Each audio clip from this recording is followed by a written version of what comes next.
Hello दोस्तों, आज के इस नए टॉपिक में हम क्या करेंगे, घनमूल किसी भी संख्या का घनमूल निकालेंगे, वो भी बेहद आसान ट्रिक से। तो आइए इस नए टॉपिक में हम आसान ट्रिक को समझते हैं। सबसे पहले आप क्या करेंगे, इन बेसिक संख्याओं का घन आपको याद होना चाहिए, यानी कि 1 से मिनिमम 10 तक आपको संख्याओं का घन याद होना चाहिए, जो यहाँ पे निम्नवत है। हम क्या करेंगे, आप क्या करेंगे, चेक करेंगे कि ये जो संख्या है लास्ट के 3 अंक इधर के छोड़ करके ये लास्ट 3 अंक को हम काउंट करेंगे और चेक करेंगे इसमें इकाई वाला अंक किस संख्या का घन बन रहा है। तो ध्यान से देखने पर हम देखेंगे यहाँ पे 3 के घन का इकाई का अंक 7 है बिल्कुल। तो हम क्या करेंगे, इस 3 के स्थान पे हम क्या करेंगे, ये 3 लेंगे, ये वाली संख्या।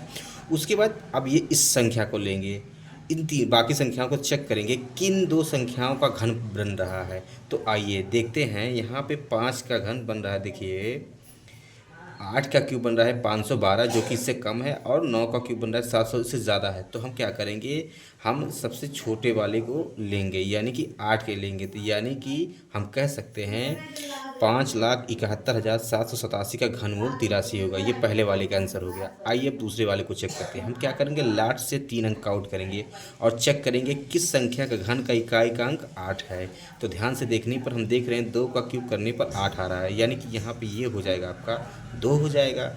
अब ये किसका घन है, 1 का घन है, तो हम यहाँ 1 ले लेंगे, यानी कि 1728 का घनमूल 12 हो गया। आइए अब इसको चेक करते हैं, 91,125 का घनमूल निकालना है। तो देखिए हम लास्ट के 3 अंक लेंगे और चेक करेंगे कि किस संख्या का घन के इकाई का अंक 5 आ रहा है। तो 5 का क्यूब 125, यानी कि हम क्या करेंगे, 5 ले लेंगे। उसके बाद बाकी बचे 2 अंक है, तो चेक करेंगे ये किन दो संख्याओं के घन के बीच में आ रहा है। तो 4 का क्यूब 64 बन रहा है, 5 का क्यूब 125 बन रहा है। तो हम क्या करेंगे, कम वाले छोटे वाले को लेंगे, यानी कि इसको ना लेकर के इसको लेंगे, यानी कि 4 लेंगे। यानी हम कह सकते हैं कि 91,125 का घनमूल 25 हो जाएगा। ये तीसरे वाले का आंसर हो गया। चौथे वाले को आप चेक करिए, देखिए यहाँ पे है 21,952। तो हम लास्ट के 3 अंक को लेंगे, लास्ट के 3 अंक में देखेंगे किस संख्या का घन के इकाई का अंक 2 है। तो 8 का क्यूब करेंगे तो 512, यानी इकाई का अंक 2 आ रहा है। तो यहाँ पे हम लिख देंगे 8, लिख देंगे, 8 हो गया। अब चेक करेंगे कि ये किस संख्या के बीच का घन बन रहा है। तो देखेंगे क्या कहते हैं, 2 का क्यूब 8 और 3 का क्यूब 27।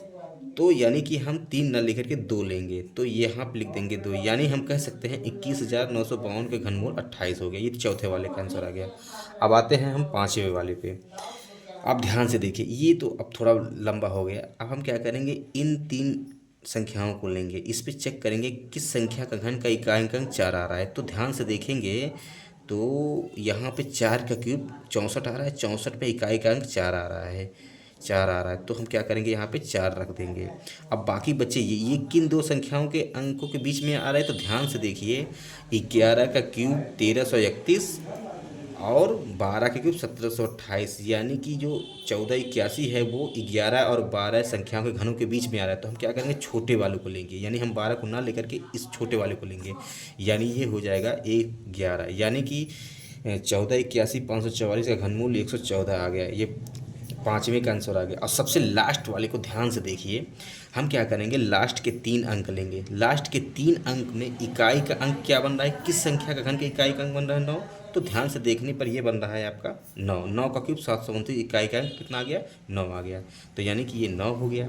अब बाकी बचे 117, तो किन दो संख्याओं के घनों के बीच में पड़ रहा है। तो ध्यान से देखने पर देखिए, 4 का क्यूब 64, 5 का क्यूब 125, यानी 117, 64 और 125 के बीच में बन रहा है। तो हम क्या करेंगे, छोटे वाले को लेंगे, यानी कि 4 को लेंगे। तो ये हो जाएगा 49, यानी 117 649 का घनमूल क्या हो गया, 49। इस पूरे क्वेश्चन का राइट आंसर। इस तरह से आप किसी भी संख्याओं का घनमूल बेहद ही आसान ट्रिक से आप लगा सकते हैं।